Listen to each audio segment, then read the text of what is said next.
Beneath the river, at this point, we have the Bakerloo and the Northern Lines from the London Underground system. It links Embankment Station on the left with Waterloo stations over to our right. Now, for those of you on the top deck today, folks, if I could give you one piece of advice, always wave to the people above you on the bridges. And the reason being, it does keep their hands busy. All the time they're waving, they're not throwing strawberry milkshakes onto the top deck. I also say, ladies and gents, that we do have two ship stops tonight, one either side of the bridge. We're just going to cross over to the left-hand side and Embankment here. We've just got a few people to pick up. And then we'll just go and have a look over on the South Bank over at Festival. And we will be continuing to Tower Bridge and Maritime. Just bear with me just for a few minutes, just while I make a couple of stops. As soon as we leave, I will carry on with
as we turn the boat round directly in front of us at the moment, you'll see the Royal Festival Hall, built in 1951 for the Festival of Great Britain.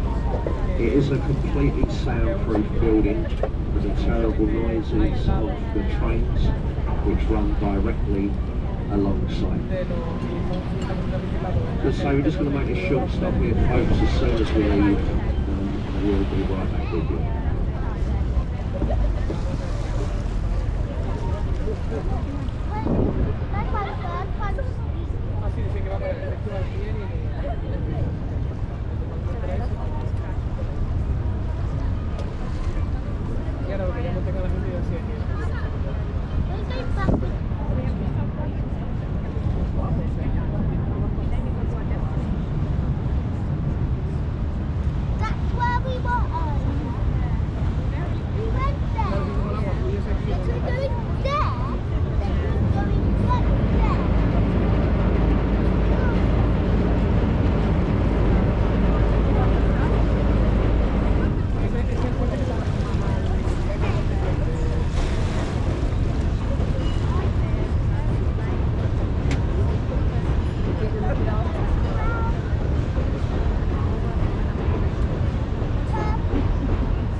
situated at the front of the boat in the silver lockers, also in the lower saloon beneath the fixed seating. Life rafts are situated at the back of the boat.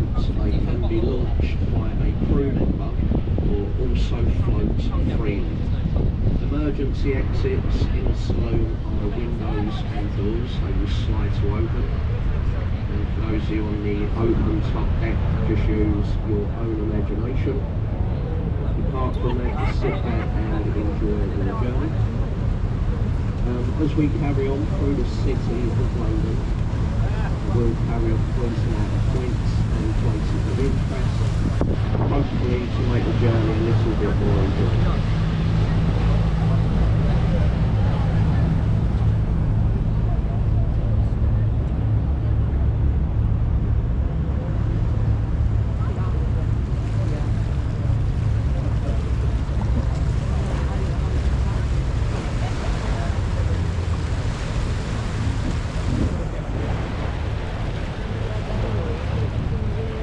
As we turn the boat round, if you look just over to the left-hand side, on the embankment wall, you will see a stone obelisk.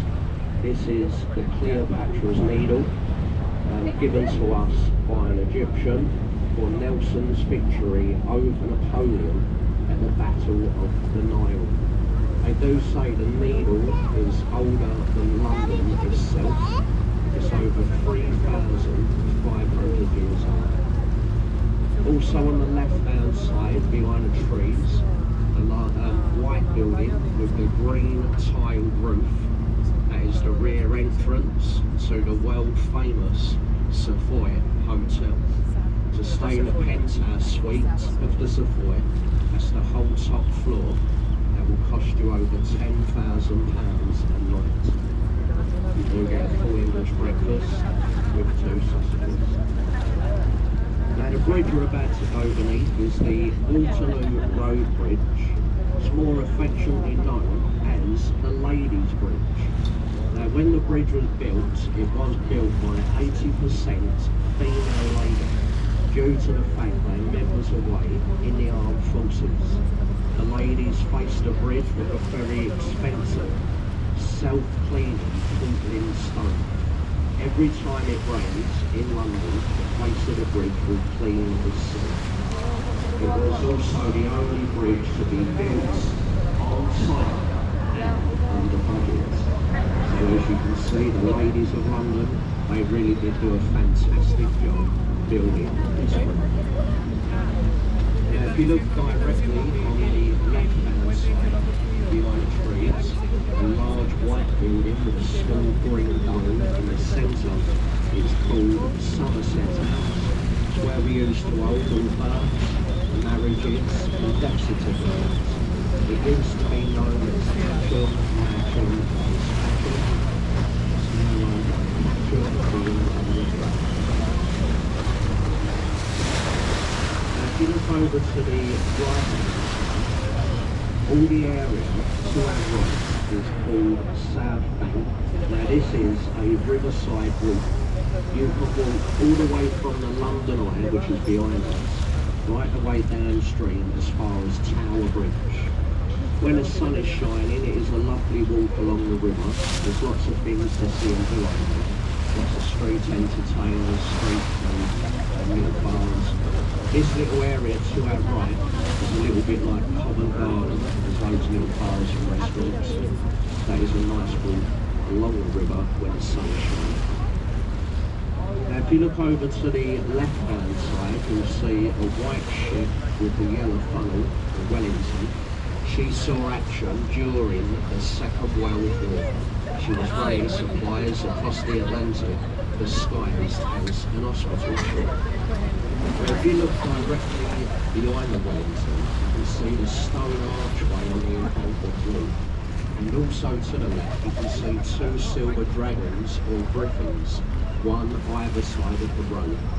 Now this is the official boundary line between the 2 cities.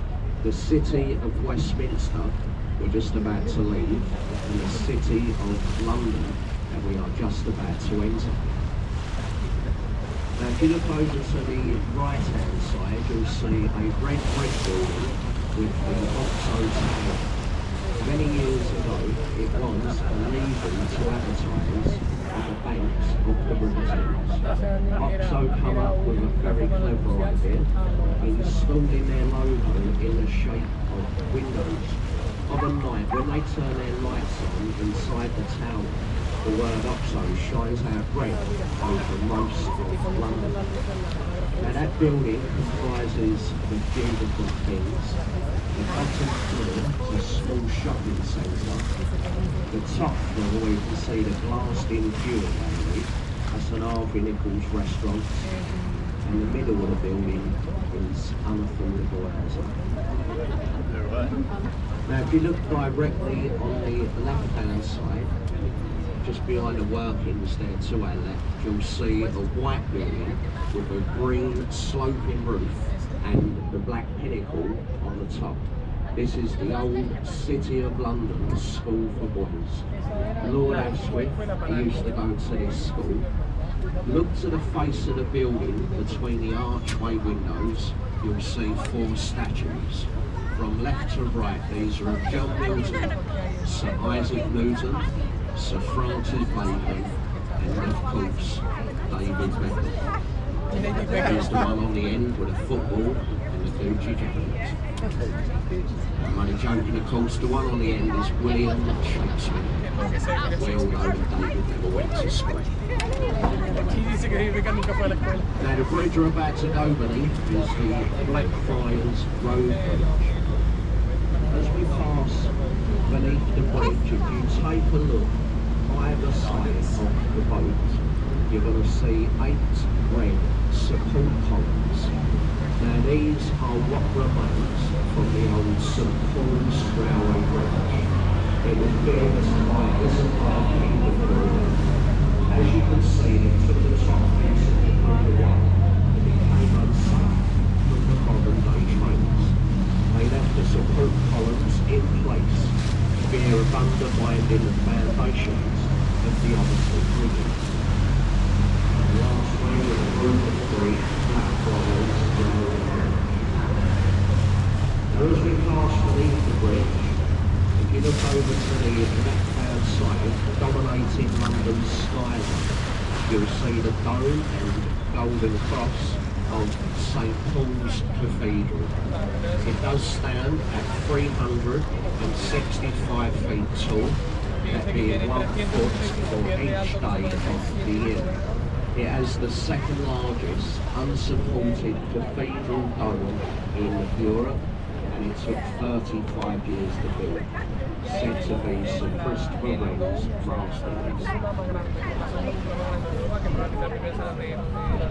Now if you look on the right hand side, ladies and gentlemen, you'll see a brown brick building with a tall chimney. This is the old Bankside power station. It's been converted into the Tate Modern art gallery. Now they show contemporary art and also modern art. It is completely free to go and have a walk around that building. Now the bridge we're about to go beneath, the Millennium Footbridge. Any Harry Potter fans on board may recognise the bridge from Half-Blood Prince. This bridge collapses into the river.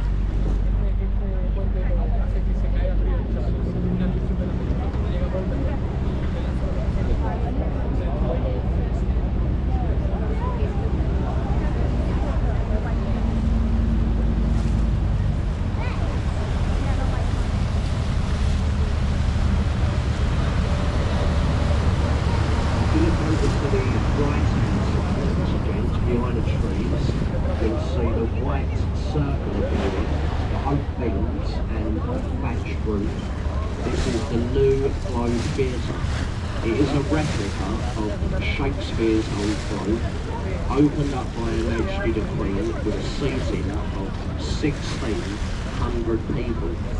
You can go over there today to watch an old Shakespearean play being reenacted. Anything like Romeo and Juliet, Macbeth, Hamlet, and so on. Now the bridge in front of us is the Southwark Road Bridge. If you look above the bridge on the right hand side, you'll see the Shard of Glass. That is the tallest building in Western Europe. It stands at 1,016 feet tall.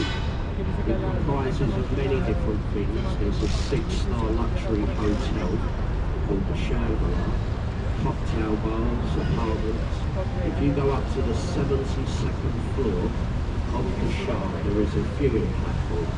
If you go up there today, you will get lovely views over London, not so lovely prices. It will cost about £40 an hour to go up there. Now, if you look over on the right hand side, you'll see a brown brick building with red window frames, the Anchor Tavern of Bankside. This pub is just over 400 years old. It was built in 1615. It used to be frequented by Dr. Johnson and Samuel Pepys, two of this country's most famous diners. Now we're just passing beneath the Cannon Street Railway Bridge. As we go beneath the bridge, if you look just over to the right hand side, coming up between the two buildings on our right, you're going to see a full-scale working replica of Sir Francis Drake's old ship, the Golden Queen. The original one sailed around the world once. This replica has sailed the world twice, taking the same route that Drake took. It is usually open to the public, but as you can see they're doing maintenance on it at the moment. Now the next bridge in front of us, the famous London Bridge. It is the 4th London Bridge to stand on this site since Roman times. This one was opened up in 1973 by avid. The one before this now stands in the Arizona desert across a man-made lake called Lake Hudson. Now ladies and gents, if you've got a camera with you, you point it to the right hand side as we go through the bridge. Engraved into the stone, you will see the words London Bridge, as well as a nice photograph.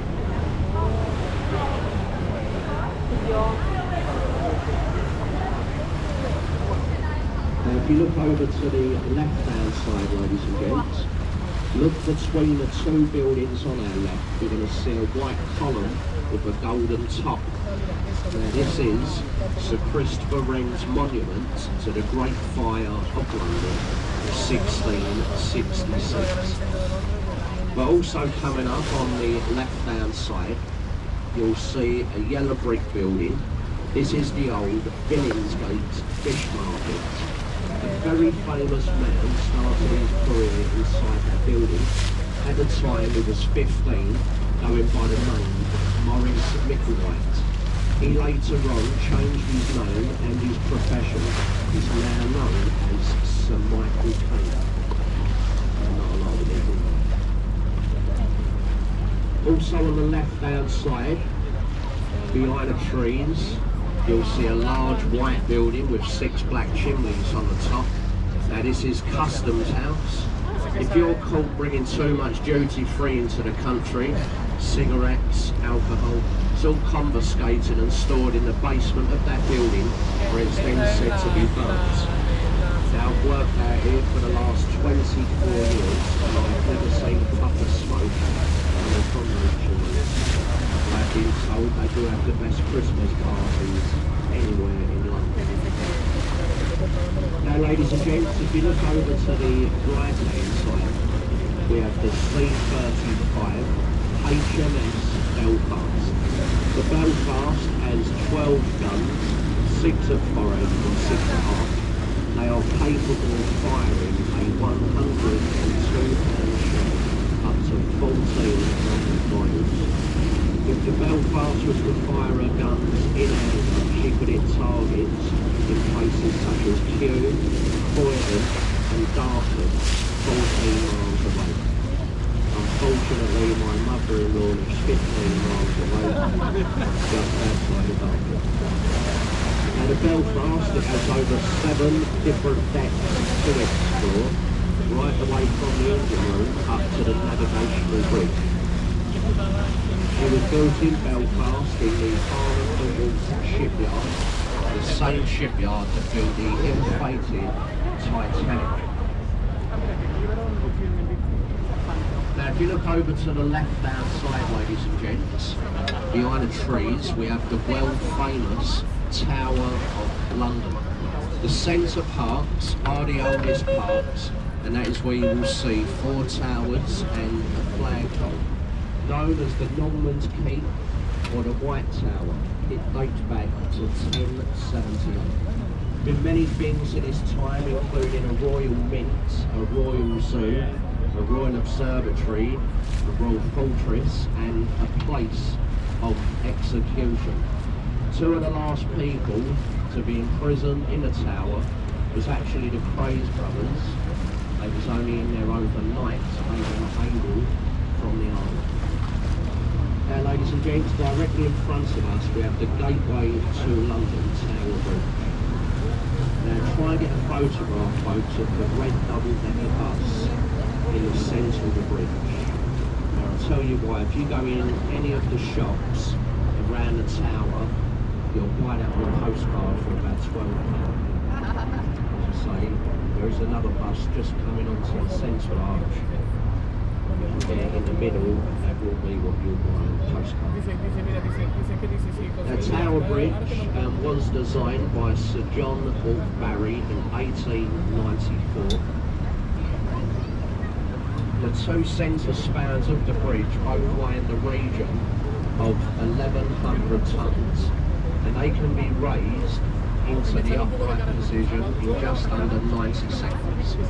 When the centre spans are raised, the public can still cross the bridge via the 2 centre catwalks up at the top.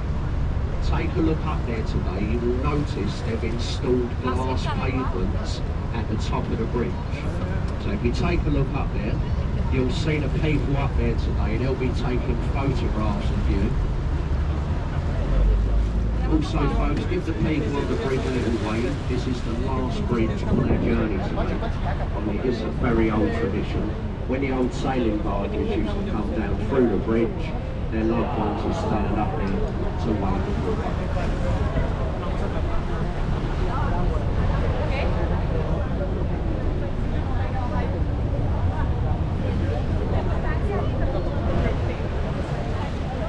Ladies and gents, very shortly then, we're going to make our next stop, which is just over on the left-hand side, and this is Tower Bridge Quay.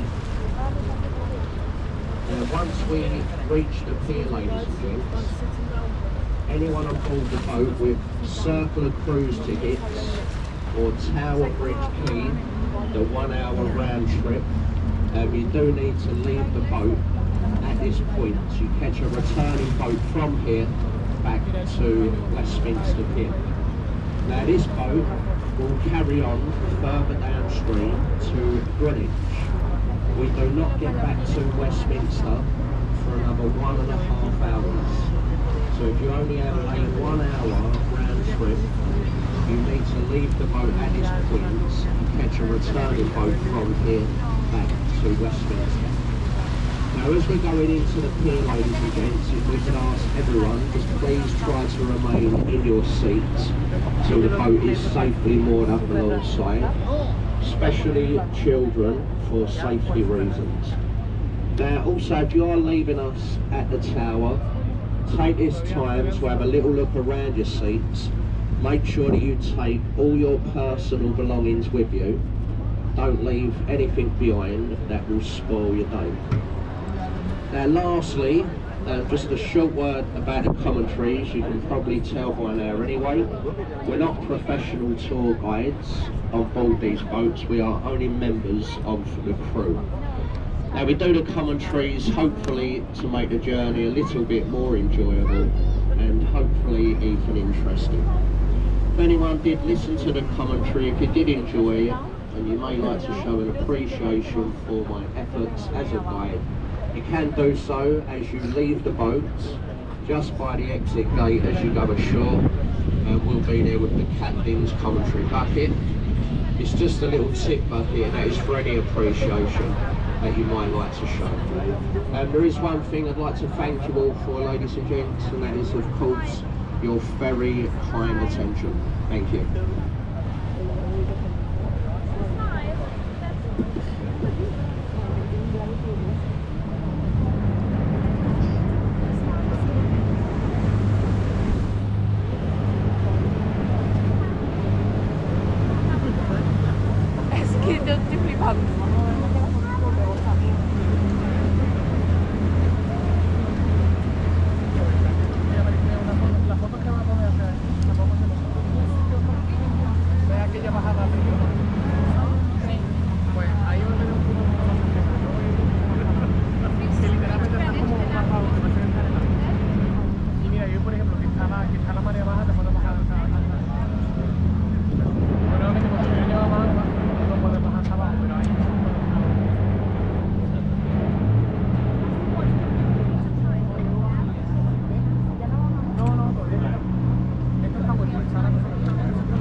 To give you some idea of the prices of apartments in the river, look over to your left-hand side, you'll see the green glass apartments. Look to the last apartment, it's got round penthouses on top. One of these sold about 10 years ago, and that went for £7.3 million. There are a much cheaper way to live on the river, also on our left. See all these houseboats, Dutch barges. What a lot of people do, they go out to Holland, buy these barges, bring them back to London and convert them into their floating homes. Now the boats on the left hand side, they pay roughly about £20,000 a year mooring fees, which I know does sound a lot of money, but if you compared it to the house prices along the banks of the river, it's a much cheaper way to live. You don't get on with your neighbours, you just cut the ropes of a knife and drift away. Also on the left hand side you'll see a small entrance in the river's wall. Look to the gilded house just past the entrance, it's got the archway windows at the bottom.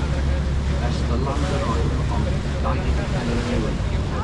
She actually bought that from a man called Sir Michael Crawford from Phantom of the Opera, also Some Lovers Do Have Them, Frank Spencer. Now just coming up on the left hand side, just before the blue and white building, see the building with the 3 red balconies and a capital E on the roof. Well, that E, that stands for Execution Dock. This is where Judge Jeffreys used to bring pirates and smugglers down to the foreshore. He would chain them to the river's wall on the low water.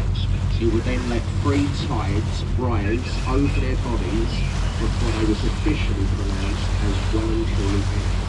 This execution, it used to be known as the Grace of Wapping. The last execution to take place was Captain William Pitt back in 1701. Now also on the left-hand side, you'll see the Thames Wapping police force.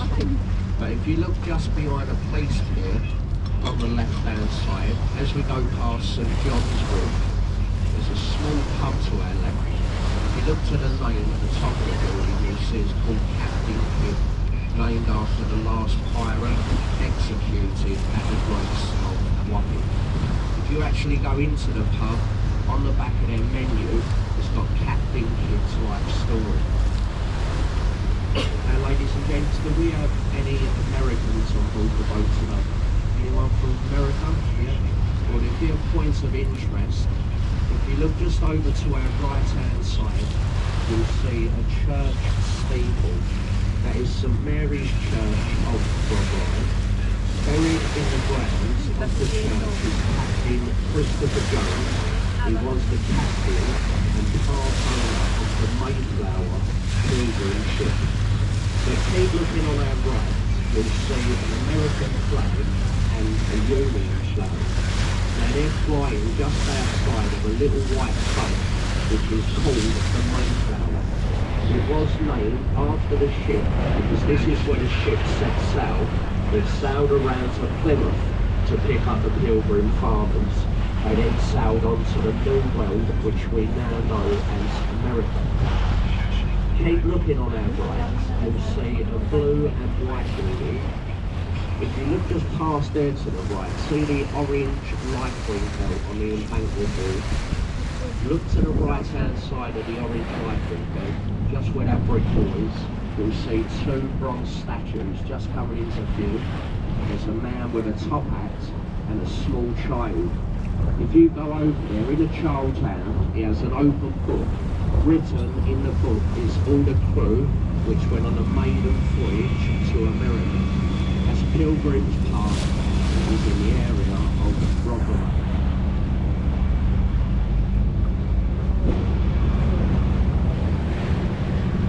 Now ladies and gents, if you look in front of us on the left-hand side, on the other side of the river you will see another black and white pub. It's got a willow tree in the garden. It is called the Prospect of Whitby. It is the oldest pub on the banks of the River Thames, dating back to 1520. It was very famous for the pirates, smugglers and those notorious press gangs. Now the press gangs, they used to wait for fine young men to have a few too many to drink. As they would come stumbling out of the pub, they would toss over the back of their head.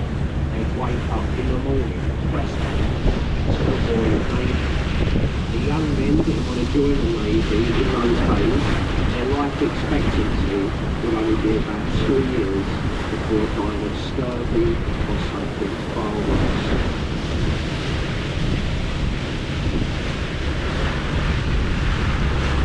If you look in front of us on the left-hand side, just past the red and yellow cranes, see the orange brick apartments.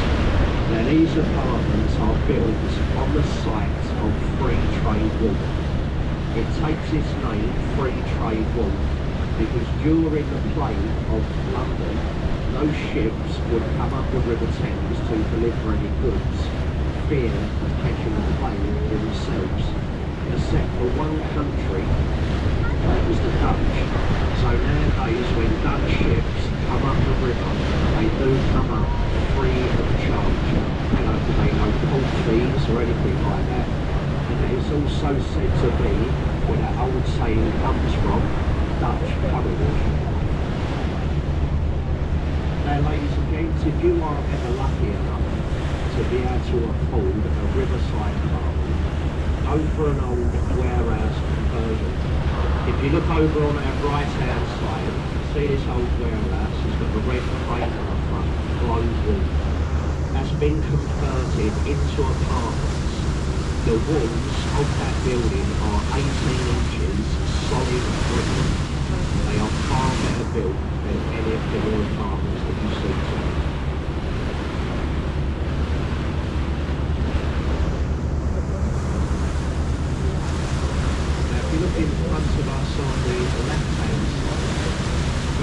you're going to see another small entrance in the river. It's got a black bridge going across it.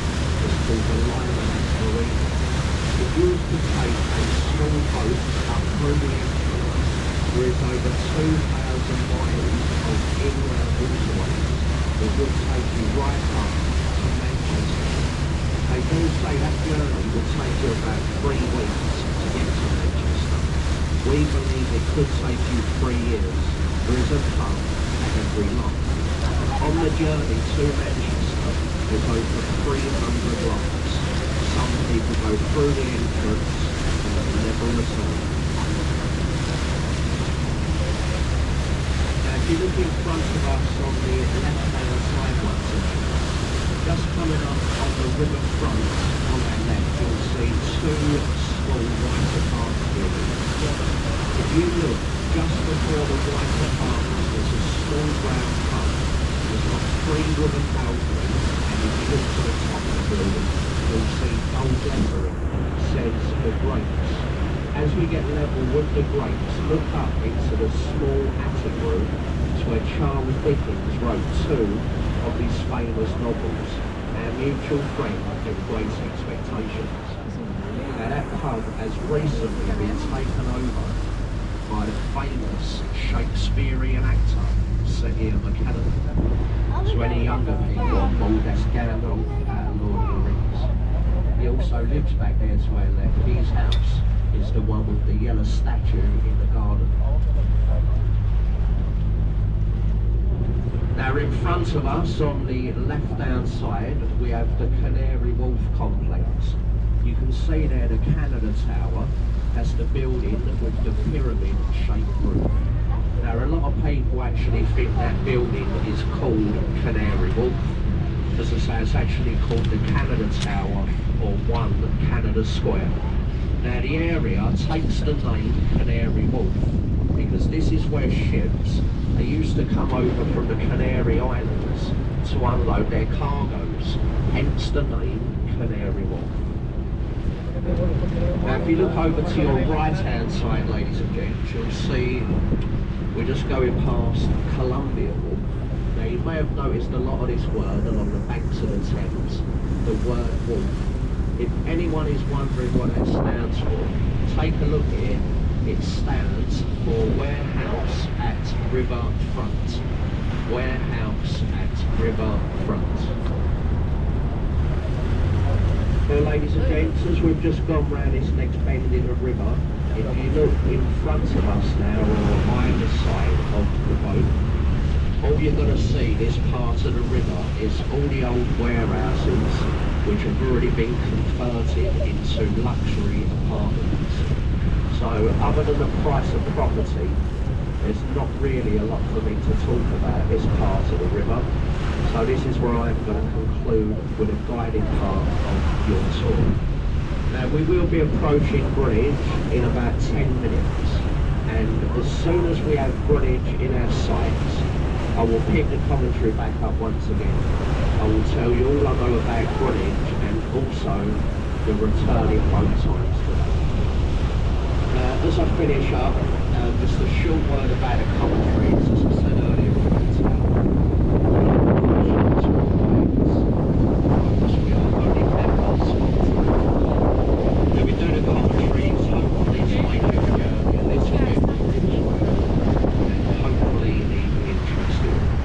Now we don't get paid as tour guides and we don't make a charge for this because most people on board probably haven't understood a single word of what I've just said. However, if you did listen to the commentary, if you enjoyed it and you would like to show an appreciation for my efforts as a guide, you can do so in the old traditional manner. In a couple of moments, we'll pass around amongst you with the captain's commentary bucket, just a little tip bucket, and that is for any appreciation you might like to show. There is one thing I'd like to thank you all for, ladies and gents, and that is your very kind attention on our journey downstream to Greenwich. Thanks very much, folks. Thank you.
navigation, put in commentary.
When we get a lot of rainwater, it comes rushing out of the entrance and it has created a hole in the riverbed at this point. That's what depth actually stands for, deep pool, deep water bathing. Now the cruise liner, the piping cleaners, as I say, arrived yesterday. We do quite often get cruise lines and warships come up the river during the summer months. Passengers will go ashore and explore in London. They'll probably be leaving in a couple of days. So if you look directly in front of us, on the river front, you'll see the two large white buildings. These are the old naval colleges, but situated directly behind those buildings, that is where you will find the Maritime Museum. That is free of charge to enter. It is still voted one of the finest maritime museums anywhere in the world. If you look over to our right hand side, you can see the 3 tall masts to the cathedrals. The cathedrals was one of the fastest tier walkables of her time. She could achieve speeds up to 17 knots. To give you an indication how quick it is, we're currently doing our best speed. We are doing 10.5 knots. So 17 knots for a ship that size, purely under sail, is very impressive. Also in Greenwich, there are 3 antique markets, over 40 pubs, loads of little restaurants. There is so much to see and do in Greenwich. Now, if you have a return ticket within our service and a little bit of time, we highly recommend to leave the boat here at Greenwich and go and have a look around. Now, we have returning boats going back to London every 30 minutes throughout the day. If you do want to go straight back, you can stay on board this boat. We're due to leave at 12:10 in about 6 minutes. Now after us at 12:10, as I say, it's a 30-minute service. So that'll be 10 past the hour and 20 to the hour. And the last returning boat leaves Greenwich at 6:10. So once again, 10 past the hour and 20 to the hour, and the last return